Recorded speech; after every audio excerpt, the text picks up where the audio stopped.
when our nurses would ask us about it or ask us if we were scared, or the doctors would, and I said, even if God takes Judah before we meet him, he is still good. He is still in control, and he is still sovereign, and he is still good, even if he takes my baby. Up until 20 weeks, everything was peachy, everything was good. Normal signs felt a lot like David's pregnancy. We really didn't anticipate anything not being correct, not going well. Doctor came in and they said, well, the left side of his brain is bigger than it should be. They said probably at 28 weeks it'll be totally gone. It was hard. I mean, immediately at that point, your mind just starts to race. And I think just as our unfortunate human nature, we go to the worst case scenario. But yeah, we were just hopeful that 28 weeks that it would resolve and everything be okay. Our next ultrasound trip wasn't even allowed to be in there. And instead of resolving, it actually had gotten worse. So they came in and talked to me and told me we were looking at surgery and that I'd need to go to a high-risk doctor.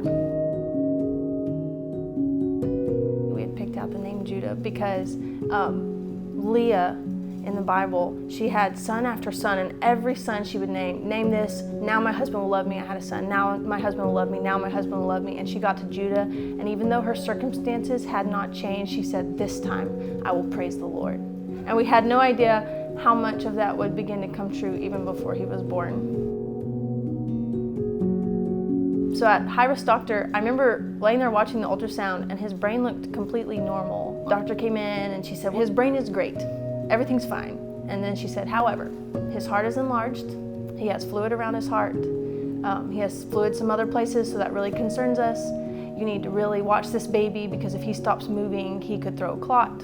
He could, he could just die before he's even born. And that was absolutely terrifying.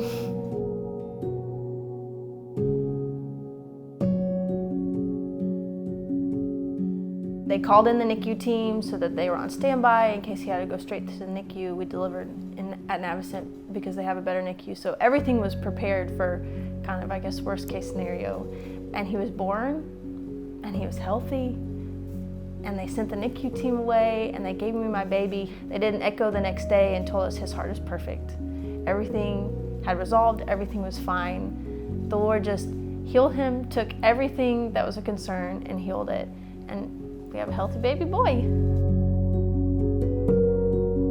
I mean, yeah, it was overwhelming to say the least, but I knew how much we had prayed and I thought, I don't know if we could have prayed any more for him, and I don't think we could have had more people pray, and God couldn't have heard more from us.